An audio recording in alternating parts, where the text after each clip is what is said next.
ইব্রাহিম ইবনে Adham রহমাতুল্লাহি আলাইহির গেটের ভিতরে একদিন রাতের বেলা ঠক ঠকানির আওয়াজ।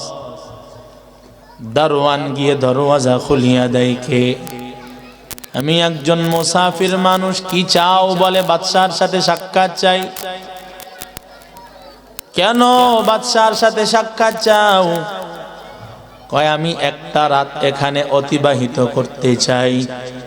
দারোয়ান ডাক দিয়া কয় যাও, বাসার বাহিরে একটা মেহমানখানা আছে, কেউ একটা রাত দুইটা রাত থাকতে যদি চাই মেহমানখানাই থেকে এখান থেকেই বিদায় নিয়ে যাই। মুসাফির ডাক দিয়া কয় না, আমি তোমার কথা মানি না, আমি বাদশার সাথে কথা বলতে চাই। নাসরবান্দা এক পর্যায়ে খাদেম যাইয়া দারোয়ান যাইয়া বাদশাকে ডাক দিয়া কয় আপনার সাথে সাক্ষাতে আসছে একজন আল্লাহর বান্দা। গভীর রাত হওয়ার কারণে বাদশা কয় তুমি তাকে ফিরায়া দাও। দারোয়ান ডাক দিয়া কয় অনেকবার আমি তাকে বলেছি যেতে চায় না, আপনার সাথে কথা না বলিয়া এখান থেকে যাবে না বইলা জানায় দিয়েছেন।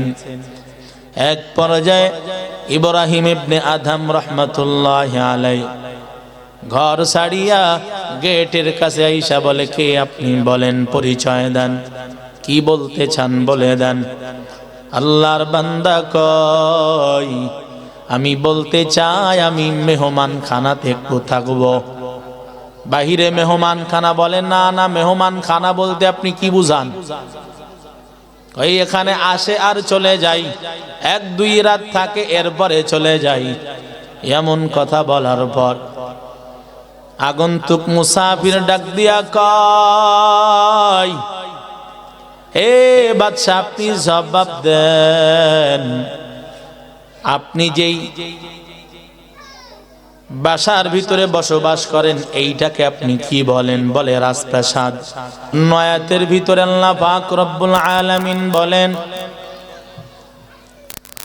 কুল্লু নাফসিন যায়িকাতুল মাউত ওয়া নাবলুকুম বিশ-শাররি ওয়াল খাইর। প্রত্যেক প্রাণীকে মৃত্যুর স্বাদ গ্রহণ করা লাগবে। এই মরণটা কারো জন্য হবে ভালো, কারো জন্য হবে খারাপ।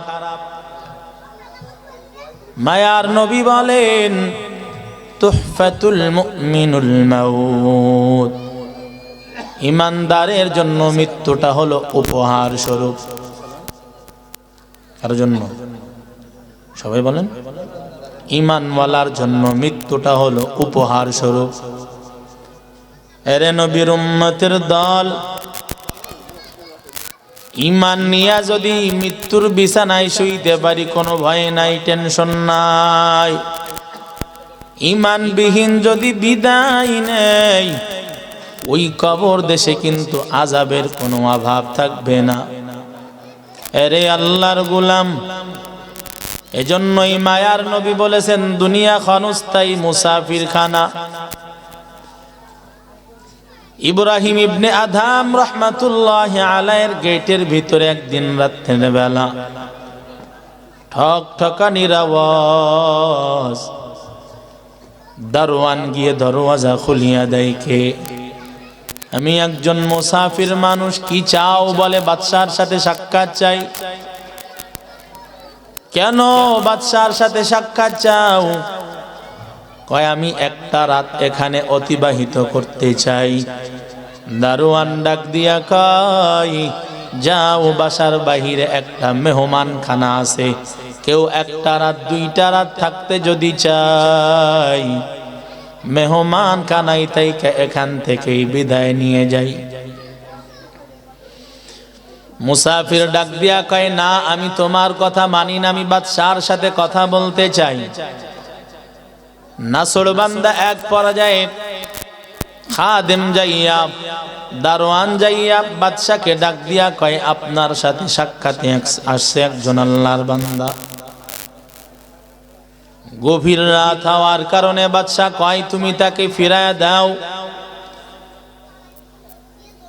দারোয়ান ডাক দিয়া কয় অনেকবার আমি তাকে বলেছি যেতে চায় না, আপনার সাথে কথা না বলিয়া এখান থেকে যাবে না বইলা জানায় দিয়েছেন। এক পর্যায়ে ইব্রাহিম ইবনে আদম রাহমাতুল্লাহি আলাইহি ঘর ছাড়িয়া গেটের কাছে আইসা বলে, কে আপনি বলেন, পরিচয় দেন, কি বলতে চান বলে দেন। আল্লাহর বান্দা কয় আমি বলতে চাই আমি মেহমান খানাতে একটু থাকবো। বাহিরে মেহমান খানা বলে, না না, মেহমান খানা বলতে আপনি কি বুঝান? ওই এখানে আসে আর চলে যাই, 1-2 রাত থাকে এরপরে চলে যাই।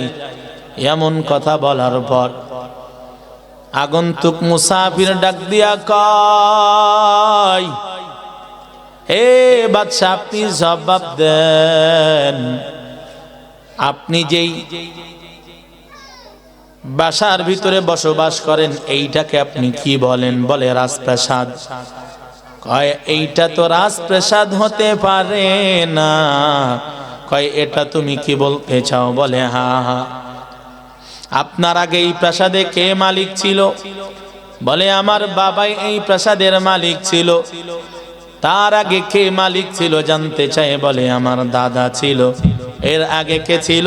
ওই আমার পর দাদা ছিল, এর আগে তার দাদা ছিল। এবার ডাক দিয়া কয়, ও বাদশা শুনো, এক দরবারের যদি রাজা এত পরিবর্তন হয়, এইটাকে তো রাজ দরবার বলা যায় না, এটাই তো আসল মুসাফির খানা। এরে নবীর উম্মতের দল, দুনিয়াটা হলো মুসাফির খানা। এই দুনিয়ার ভিতরে এক সময় ছিলাম না, এখন আছি, আবার দেখা যাবে এক সময় থাকবো না, বিদায় নিয়ে চলে যাব।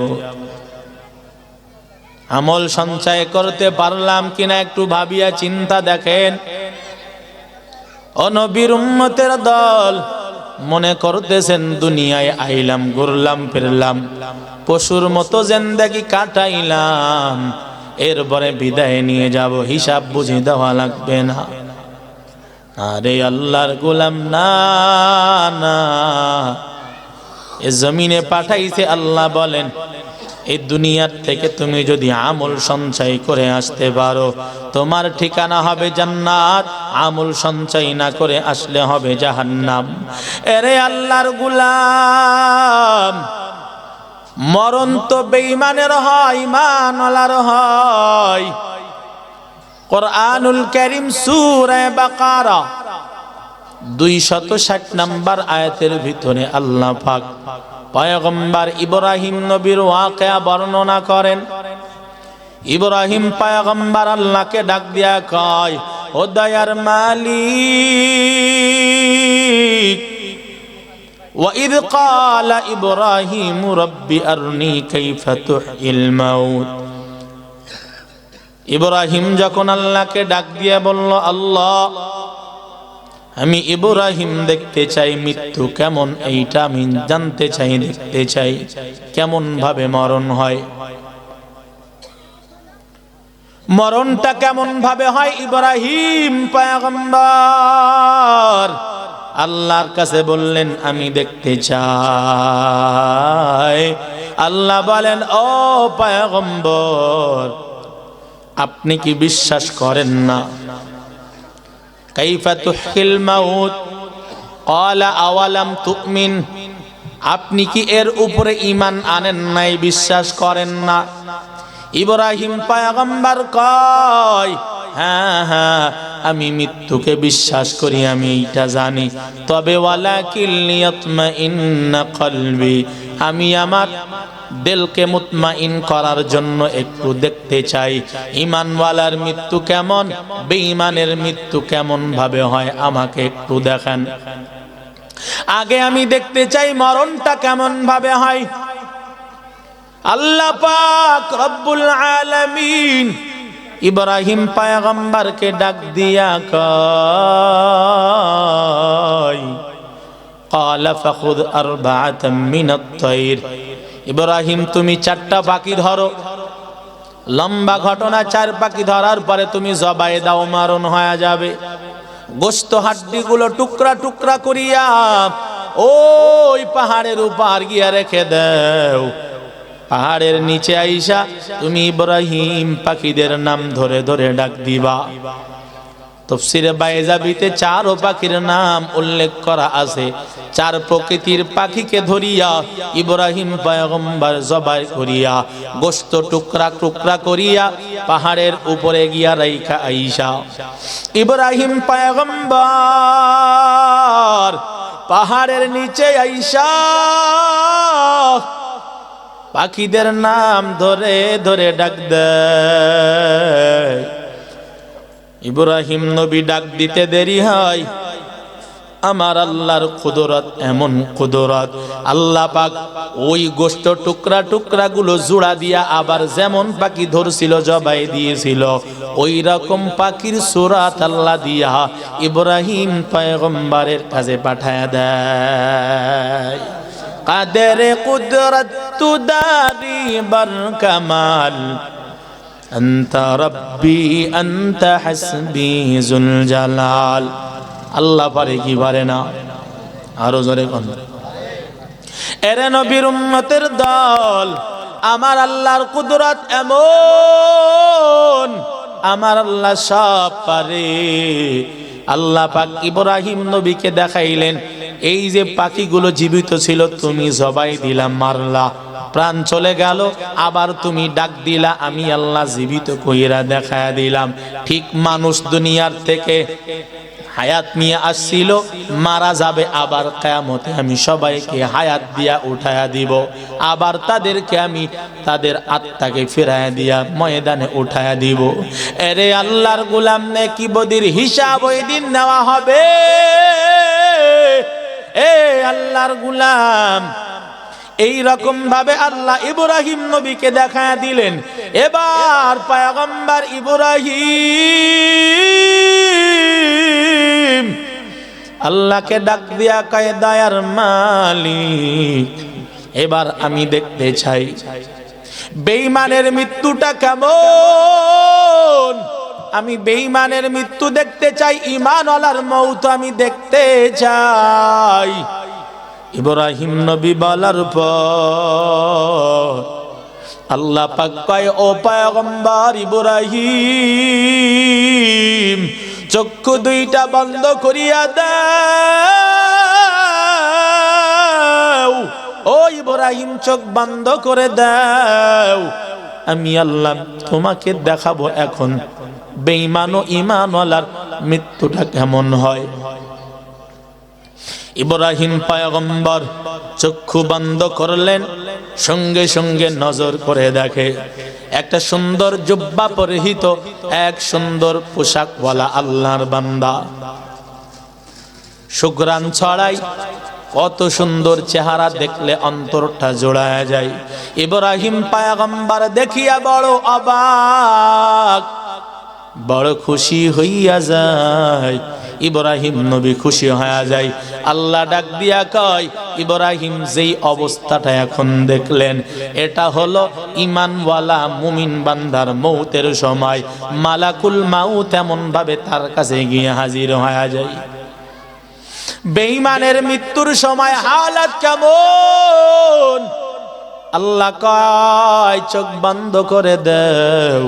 ইব্রাহিম পয়গম্বর চোখ দুইটা বন্ধ করিয়া দেয়। চোখ বন্ধ করার পর এবার ইব্রাহিম নজর দিয়া দেখে মাথাটা আসমানে, পাও দুইটা জমিনে, পুরা জমিন বরাবর দেহটা দেখা যায়। নীল নদীর মতো দুইটা বড় বড় অগ্নিচক্ষু দেখা যায়। এ আল্লাহর গোলাম প্রত্যেকটা লোমকূপের ভিতর দিয়া আগুনের ফুলকি বাহির হইতেছে। ইব্রাহিম পয়গম্বর বিভৎস চেহারা দেইখা, এমন বিরাট আকৃতি দেইখা ইব্রাহিম পয়গম্বর বেহুশ হয়ে জমিনের ভিতরে পড়ে যায়। ইব্রাহিম নবী হোশে আসার পর আল্লাহ পাক রব্বুল আলামিন ইব্রাহিম পয়গম্বরকে বলে, ও পয়গম্বর ইব্রাহিম, কি ব্যাপার, আপনি কি দেখেছেন? ইব্রাহিম নবী বলে, হ্যাঁ হ্যাঁ, ও আল্লাহ, আমি বড় ভয় পাইলাম। এ আবার কেমন অবস্থা? এ আল্লাহর গোলামের আমার মায়ার নবী সেই কথা বলেছেন হাদিসের মধ্যে, إذا احتضر الموت المؤمن أتت ملائكة الرحمة بحريرة بيضاء فيقولون اخرجي راضية مرضيا عنك إلى ريح الله وريحان ورب غير غزبانا। الله পাক রব্বুল আলামিনের হাবিব জানাইয়া দেয়, যখন ঈমানওয়ালার মৌতের সময় হইয়া যায়, ওই সময় একদল রহমতের ফিরিস্তা আমার আল্লাহ পাঠায়া দেয়। একদল রহমতের ফিরিস্তা আমার আল্লাহ পাঠায়া দেয়। রহমতের ফিরিস্তারা আইসা ও আল্লাহর বান্দার সামনে জান্নাতকে উন্মোচন করে ধরে। একটা জান্নাতের সুঘ্রাণ যুক্ত রুমাল নিয়া বান্দার কাছে হাজির হয়ে যায়, দিয়ে বলেন, উখরুজি, আসেন, আপনি বের হয়ে আসেন, রাদিয়াতাম মারদিয়ান, যেমন আপনি আল্লাহর প্রতি রাজি, আমার আল্লাহ আপনার প্রতি তেমন রাজি। এ আল্লাহর বান্দা বের হয়ে যায়, আমার আল্লাহ আজকে তোমার প্রতি বেজার না, আল্লাহ পাক তোমার প্রতি খুশি হয়ে গেছে। আল্লাহ তোমার জন্য জান্নাতের নাজ নেয়ামত সবকিছু রেডি করে রাখছে। এ আল্লাহর বান্দারা সবুজ পাখির নাই একটা সূরাত ধারণ কইরা ওই আল্লাহর বান্দা জান্নাতি ওই রুমালটা যখন তার নাকের কাছে শুকানো হয়, এই সুঘ্রাণ শুকতে শুকতে তার রুহু পাখিটা সবুজ পাখির নাই ওই রুমালের ভিতরে চলিয়া যায়। ফিরিস্তারা মুড়াইয়া আল্লাহর দরবারের দিকে নিয়ে চলে যায়। আসমানের দরওয়াজাতে নেওয়ার পর আসমানের ফিরিস্তারা ডাক দিয়া কয়, কে? আমরা আল্লাহর ফিরিস্তারা অমুক বান্দার রূহ আনতে গিয়েছিলাম, নিয়ে আসছেন। বলে, হ্যাঁ। আল্লাহ কি তাকে আনার পারমিশন উপরে দিয়েছে কিনা? বলে, হ্যাঁ। দরওয়াজা খুলে দাও। এমন ভাবে দরওয়াজা খুলে দেয় আল্লাহর বান্দাকে উপরে নিয়ে চলে যাওয়া হয়। পক্ষান্তরে ওয়া ইন্নাল কাফির, যখন কাফেরের মৌতের সময় হাজির হয়ে যায়, إذا احتضر الموت الكافر أتت ملائكة العذاب بساخطة مسخوطة عليك إلى عذاب الله عز وجل। আল্লাহর একদল আযাবের ফেরেশতারা এসে যায় আর আয়েশা বলতে থাকে, ও নাফরমান, দুনিয়াতে হায়াত কাটাইছো আল্লাহর নাফরমানি দিয়া, নেক আমল করো নাই, বদ আমল দিয়া তুমি জিন্দেগিটা কাটাইছো। আজান হইছে মসজিদে, নামাজ পড়তে যাও নাই, ক্রাম বোর্ডের আড্ডায়, চায়ের আড্ডায় গিয়া সময় কাটাইছো, আল্লাহকে ফাঁকি দেওয়ার চেষ্টা করেছো। আজকে আয়, আজকে কোনো ছাড় দেওয়া হবে না, আল্লাহ তোকে ধরার জন্য পাঠাইছে। এমন কথা বলার সাথে সাথে ওই জাহান্নামের একদল ফিরিস্তাদের অবস্থা দেখিয়া বেঈমান নাফরমান ভয়ে তার রূহটা পালায়ন করা শুরু করবে। 360 জোড়ার ভিতরে গিয়া রূহটা এদিক ওদিক ছটফট করিয়া দৌড়াইতে থাকবে, দেহের ভিতর থেকে বাহির হইতে চাইবে না। এমন অবস্থা হয়ে যাবে, ওই ফিরিস্তারা চাপা শুরু করবে। চাপতে চাপতে খপ করিয়া যখন রুহুটা টান দিয়ে ধরিয়া নিবে, টান দিয়ে ছিড়িয়া তার কাছ থেকে নিবে, এমন অবস্থা হয়ে যাবে। বলেন না, ফারমানের মৌতের সময় হালাত এমন হয়ে যায়। জ্যান্ত বকরি একটা যদি তার উল্টা ভাবে ঝুলাইয়া তার গায়ের চামড়াগুলো ছিলা হয়, যতটা কষ্ট না হয়, এর থেকে মারাত্মক কোটি কোটি গুণের কষ্ট ওই নাফরমানের হবে যেই নাফরমান দুনিয়াতে নামাজ পড়ে নাই, যেই নাফরমান দুনিয়াতে আল্লাহর বিধান মানে নাই। ও পর্দার অন্তরালার মা, এ যুবতী বোন, বিদায় নেওয়া লাগবে, থাকতে কেউ পারবা না। এ জমিন থেকে বিদায় নেওয়া যাওয়া লাগবে, ইচ্ছা থাক আর না থাক।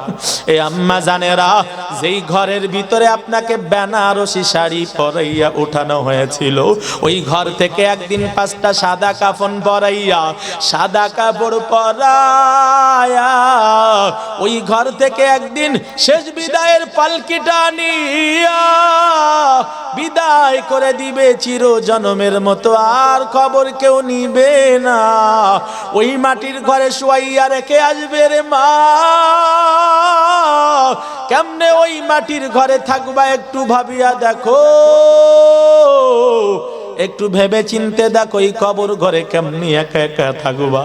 যেই সন্তানের জন্য তুমি পাগল, নিজে না খাইয়া সন্তানকে তুমি খাওয়াইলা, যেই স্বামীর জন্য তুমি রাত জাগরণ করলা, ও পর্দার মা বোনেরা, সব ছাড়িয়া কবর দেশে চলে যাওয়া লাগবে। ঈমান আমল যদি না নিয়া ওই কবরে যাও, ওই কবরটা কিন্তু জাহান্নামের গর্ত হয়ে যাবে।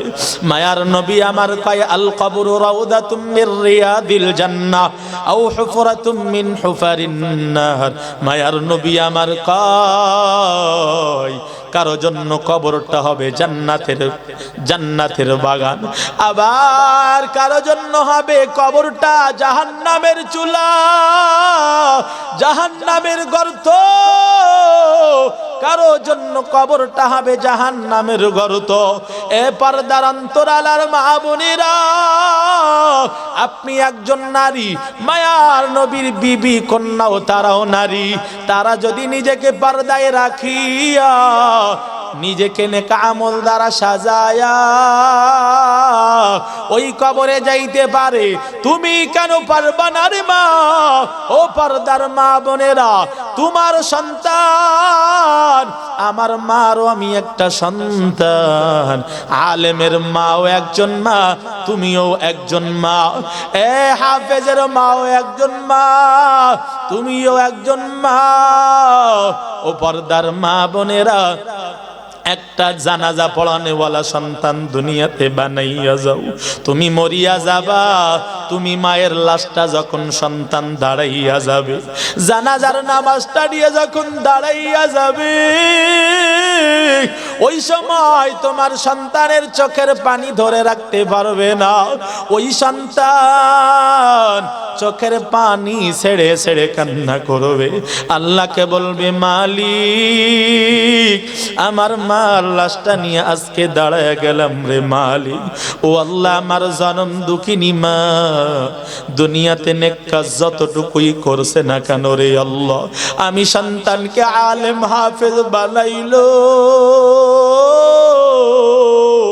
আমার মার কোনো আমল যদি আজকে কবুল না হয়, আমি হাফেজ আলেমের দিকে তাকাই আমারে মাফ করে দেন। এ আল্লাহর গোলাম, ও আল্লাহর বান্দিরা, তোমার সন্তান তোমার জানাজা নিয়ে দাঁড়াইলে যেই দরদ,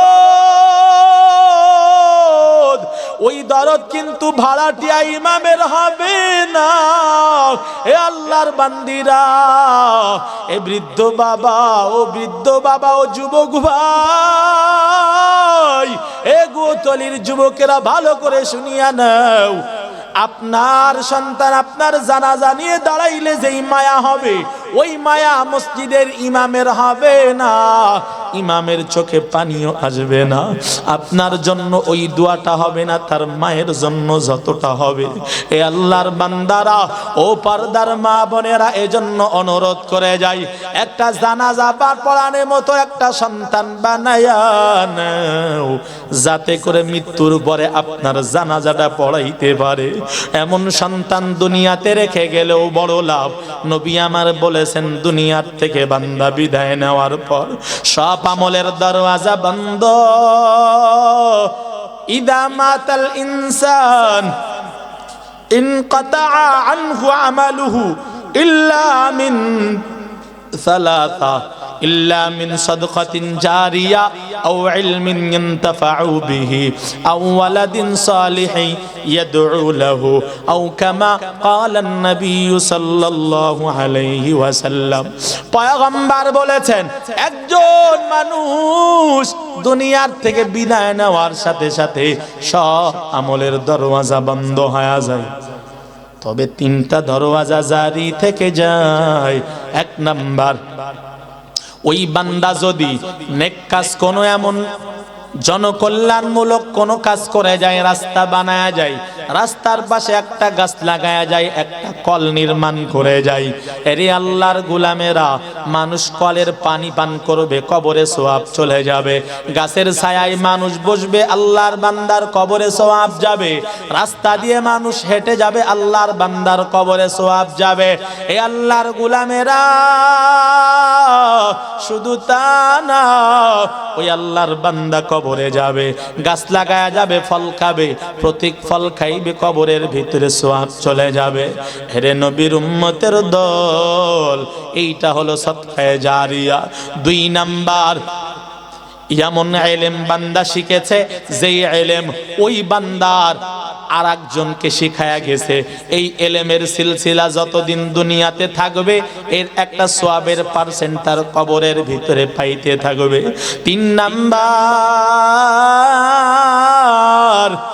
এমন একটা নেককার সন্তান জমিনের ভিতরে রাখিয়া যাবে,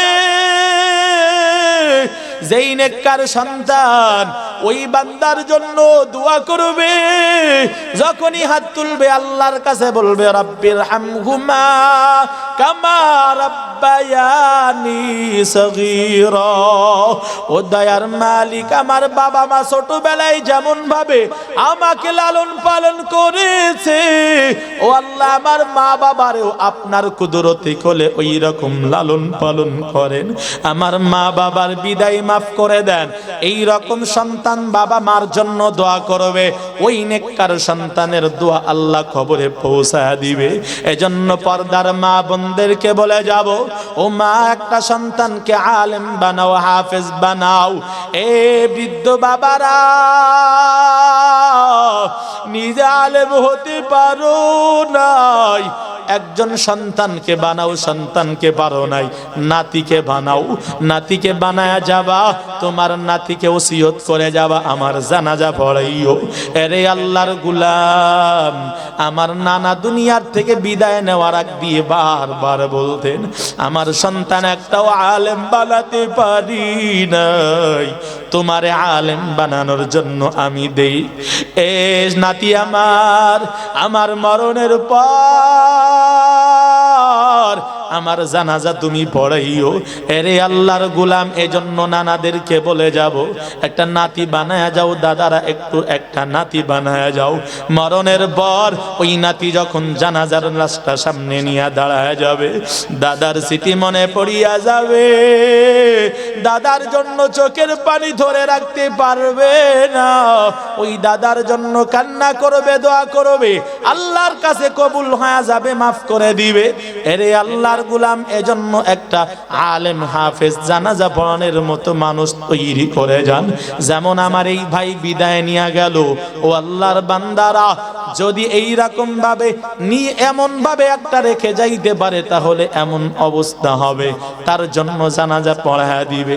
এই আল্লাহর বান্দিরা এজন্য বলে যায় নেক আমল করিও আর গুনাহ করিও না, কারণ গুনাহ নিয়ে কবরে গেলে ওই কবরের আযাব সহ্য করতে তুমিও পারবা না, আমরাও কেউ পারব না।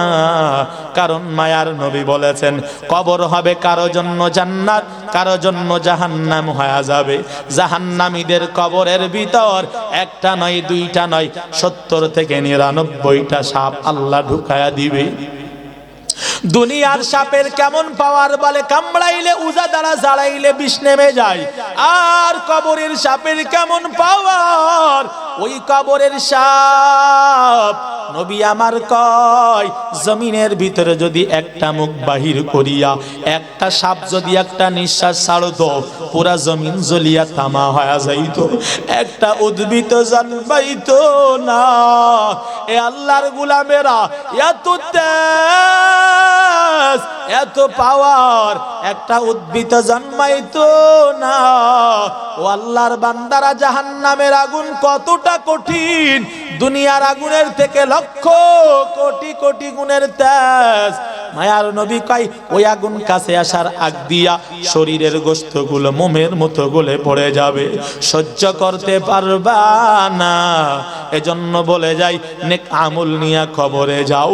নবী আমার নিজের মেয়েকে ডাক দিয়া বলেন, ইয়া ফাতিমা তু আনকিদি নাফসাকি মিনান নার, ও ফাতিমা, নিজের নফসকে জাহান্নামের আগুন থেকে বাঁচাইয়া নেক আমল নিয়া ওই কবরে যাও। কারণ কবরের ভিতরে আমি মুহাম্মাদের পরিচয় চলবে না। ওই কবরের ভিতরে যদি যাইয়া বলো আমি মুহাম্মাদুর রাসূলুল্লাহর মেয়ে, ও ফাতিমা, এমন কোন কাজ হবে না। এ আল্লাহর বান্দিরা নিজের মেয়ের ব্যাপারে যদি এমন বলতে পারে, আপনি তো নবীজির মেয়েও না, নবীর বিবিও না। ওরে নবীজির বিবিরাও পর্যন্ত কবরের ভয়ে কান্না করেছেন। নবীর বিবি আম্মা জান খাদিজাতুল কুবরা রাদিয়াল্লাহু তাআলা আনহা কবরের ভয়ে কান্না করে, ঘরের ভিতরে ঢুকরায় ঢুকরায় কান্নার আওয়াজ। মায়ার নবী ঘরে ঢুইকা দেখে খাদিজা কান্না করে। কি ব্যাপার, তুমি কেন কান্না করো? খাদিজা ডাক দিয়া কয়, নবী আমার, ওই কবরের ভয়ে আমি খাদিজা কান্না করি।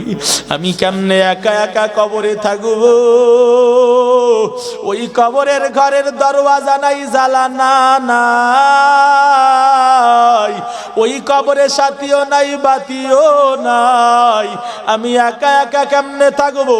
ও মায়ার নবী, আমি কবরের ভয়ে কান্না করি।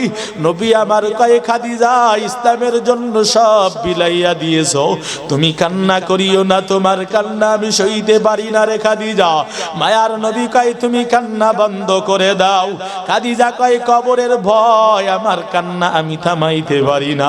অথচ আজকে মা বোনেদের অন্তরের ভিতরে কবরের ভয় নাই।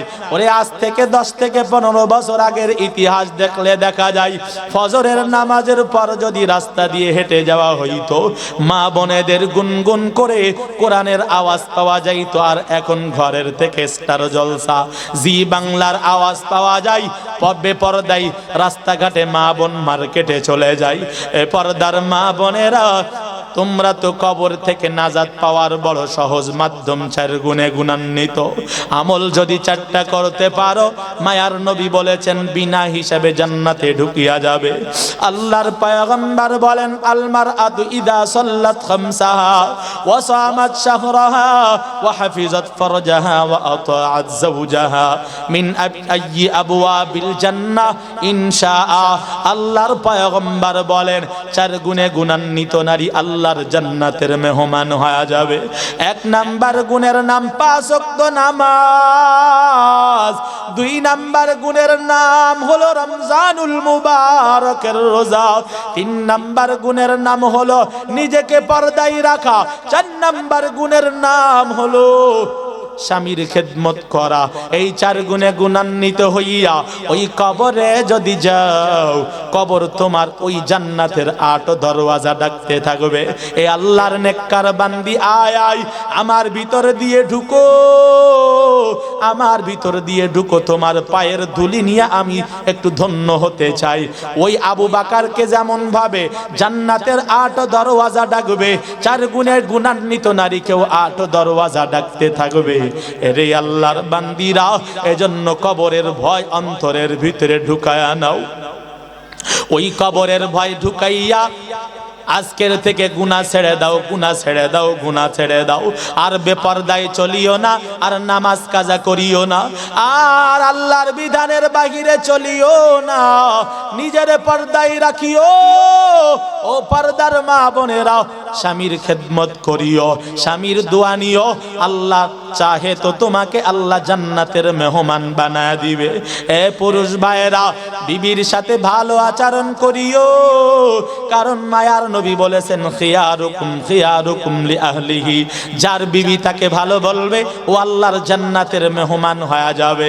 যার ঘরওয়ালি বলে ভালো, ওই মানুষটা বড় ভালো। এ পর্দার মা বোনেরা, স্বামী যদি বলে ভালো, তাহলে আপনিও জান্নাতি হয়ে যাবেন। এজন্য স্বামী স্ত্রীরে ভালো বলা লাগবে, স্ত্রী স্বামীরে ভালো বলা লাগবে। আল্লাহ ওই স্বামী স্ত্রীর প্রতি খুশি হয়ে যাবে। এজন্য কেমন ভাবে চললে স্বামীর কাছে ভালো হইতে পারবা, কেমন ভাবে চললে বিবির কাছে ভালো হইতে পারবা, এই রকম নিয়ত করিয়া নাও। আজকের থেকে তওবা করে নাও। জীবনে তো কম গুনাহ করো নাই, গুনাহের বোঝা নিয়া ওই কবরে যদি যাও, আযাব থেকে বাঁচানোর ক্ষমতা কারো নাই। এ আল্লাহর বান্দারা, কত গুনাহ আমি আপনি করলাম। এই গুনাহের খবর যদি মা জানতো, মা আজকে থেকে আমার সাথে কথা বন্ধ করে দিত। বাবাই যদি জানতো, বাবা ত্যায্য করে দিত। বন্ধু যদি জানতো, বন্ধুত্বর বন্ধন ছিন্ন করিয়া দিত। বিবি যদি জানতো, তালাক নিয়া চলিয়া যাইত। সন্তানেরা যদি জানতো, বাবা বলে ডাক দিত না, পাড়া পড়শি জানলে এক গড়িয়ে করিয়া দিত। ও আল্লাহর বান্দারা, আমার আল্লাহ জানার পরেও খানা বন্ধ করে নাই, আমার আল্লাহ জানার পরেও রিজিক বন্ধ করে নাই, আমার আল্লাহ সব কিছু জানার পরেও কিছুই বন্ধ করে নাই। বহাল হালাতে আমাকে আপনাকে রিজিক দিয়ে যাচ্ছেন। ওই আল্লাহর কাছে যদি তওবা গোপনে করতে পারেন, জীবনে যত গুনাহ করেছেন না কেন সব মাফ করে দিবে। এই আল্লাহর বান্দারা, গুনাহের দিকে তাকাইয়া, হাতের দ্বারা কত গুনাহ করলাম, এই পায়ের দ্বারা কত গুনাহ করলাম, এই জবান দ্বারা কত গুনাহ করলাম, অঙ্গ প্রত্যঙ্গের দ্বারা কত গুনাহ করলাম। আল্লাহকে ডাক দিয়া বলেন, মালিক আপনি যদি মাফ না করেন, ক্ষমা পাওয়ার তোর দ্বিতীয় রাস্তা নাই। ও মালিক, আয় আল্লাহ, আমি তো আপনারই গোলাম, আপনি যদি মাফ না করেন কার কাছে যাব? ও দয়ার আল্লাহ, আপনি মেহেরবানি করে মাফ করে দেন। আয় আল্লাহ, জীবনের গুনাহগুলো মাফ করে দেন। এমন ভাবে যদি ক্ষমা চাইতে পারেন, আল্লাহর কাছে যদি খাস দিলে তওবা করতে পারেন, মায়ার নবী বলেছেন আত্তাইবু মিনাজ যামবি কামাল্লা যামবালা। বান্দা যদি আল্লাহর কাছে তওবা করে নেয়, আমার আল্লাহ বান্দাকে এমন ভাবে মাফ করে দেয় কেমন জানি বান্দা জীবনেও কোনো গুনাহ করে নাই। এ আল্লাহর বান্দা বান্দিরা, মাথাটা নিচের দিকে দিয়া দাও। ওরে মাথাটা নিচের দিকে সবাই দিয়া দাও। গুনার কথা স্মরণ করো, গুনাহের কথা স্মরণ কইরা একটু তওবার নিয়ত হয় কিনা দিলটাকে একটু জিজ্ঞাসা করো। যদি দিল বলে হ্যাঁ তওবা করা দরকার, ও আল্লাহর বান্দারা, খাঁটি তওবার নিয়ত যদি হয়, গুনাহ করার মানসা, গুনাহ ছাড়ার মানসা যদি হয়, আল্লাহকে গফফার মানিয়া আমার আল্লাহর কাছে তওবার নিয়তে দুইটা হাত দেখাইয়া দেন। দয়ার মালিক, আয় আল্লাহ, আমরা যারা হাত তুললাম জীবনের গুনাহ মাফ করে দেন। ও রাব্বুল আলামিন, আপনি যদি ক্ষমা না করেন, কে ক্ষমা করবে রে আল্লাহ? আয় আল্লাহ, আপনার নাম গফফার। ও আল্লাহ, মেহেরবানি করে মাফ করে দেন। আয় আল্লাহ, তওবার নিয়তে হাত তুলেছি, তওবাওয়ালা হাত হিসেবে কবুল করে নেন। ও আল্লাহ, জীবনের সব গুনাহ মাফ করে দেন। আয় আল্লাহ, তওবার নিয়ত করেছি, আল্লাহ মৃত্যু পর্যন্ত তওবার উপরে ইস্তেকামত থাকার তৌফিক দান করেন, আমিন। আলহামদুলিল্লাহি রাব্বিল আলামিন, والصلاة والسلام على أشرف الأنبياء والمرسلين وعلى آله وأصحابه أجمعين ربنا ظلمنا أنفسنا وإن لم تغفر لنا وترحمنا لنكونن من الخاسرين رب ارحمهما كما ربياني صغيرا رب ارحمهما كما ربياني صغيرا সকলেরই দরজা হতে আল্লাহ ফিরিয়া আপনারি দরজাই রইলাম পড়িয়া আপনারি দরজাই রইলাম পড়িয়া আপনি যদি মাফ না করেন বান্দারে বলেন আপনার বান্দা যাবে কার কাছে বলেন আপনার বান্দার কি উপায় হবে গুনাহ করছি আর তো গুনাহ করব না ক্ষমা করেন ও গো রহিম রব্বানা ক্ষমা করেন ও গো রহিম রব্বানা ও দয়ার মালিক আমরা যারা হাত তুলেছি বড় গুনাহগার হে আল্লাহ তওবার নিয়তে আপনার কাছে হাত তুলেছি ক্ষমা করে দেন জীবনে যত গুনাহ করেছি আপনি মাফ করিয়া দেন ও রব্বুল আলামিন আল্লাহ আপনি ক্ষমা যদি নাই করবেন কেন দুনিয়াতে পাঠাইলেন রে মালিক আপনি যদি ক্ষমাই না করবেন কেন গুনাহ করার শক্তি দিলেন আয় আল্লাহ মেহেরবানি করে গুনাহগুলো মাফ করে দেন আমরা যারা হাত তুলেছি এই মজলিসে জানি না কার মা নাই জানি না কার বাবা নাই আয় আল্লাহ মা বাবা হারায়া আপনার দরবারে যারা হাত তুলেছি মেহেরবানি করে আমাদের মা বাবার কবরগুলো জান্নাতের বাগান বানায়া দেন আয় আল্লাহ আমাদের মা বাবার কবরগুলা জান্নাতের বাগান বানায়া দেন ও রব্বুল আলামিন এতিমের হাত খালি ফিরায়েন না রে মালিক আয় আল্লাহ পর্দার অন্তরালার মাদের কেউ নিয়ে হাত তুলেছি মা বাবা হারাইয়া যেই মা বোনেরা হাত তুলেছে আল্লাহ মা বোনেদের হাতের আল্লাহ হাতের দিকে তাকাইয়া বাবা মাকে আপনি মাফ করে দেন কবরকে জান্নাতের বাগান বানায়া দেন আমরা যারা হাত তুলেছি সকলের বাবা মাকে মাফ করে দেন আয় আল্লাহ বিশেষ করিয়া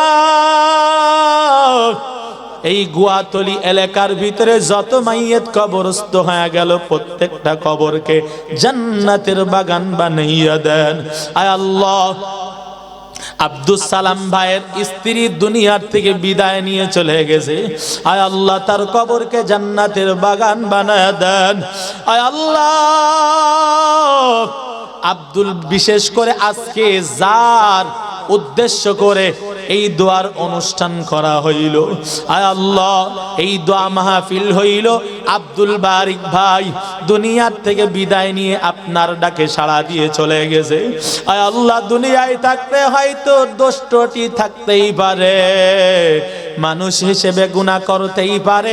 আয় আল্লাহ আপনি কুদরতি ভাবে ক্ষমা করে দেন, কবরটাকে আপনি জান্নাতের বাগান বানায় দেন।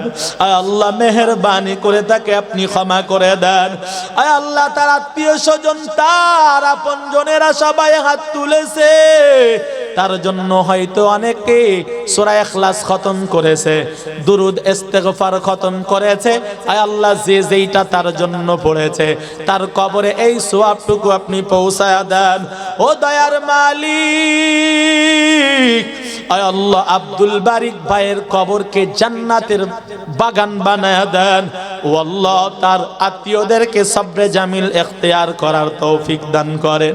আয় আল্লাহ বিশেষ করে আমার মহাব্বতের যুব আন্দোলনের ভাই, আয় আল্লাহ সে আমাকে দাওয়াত দিয়ে এখানে নিয়ে আসলো, তার সম্মানে আসলাম।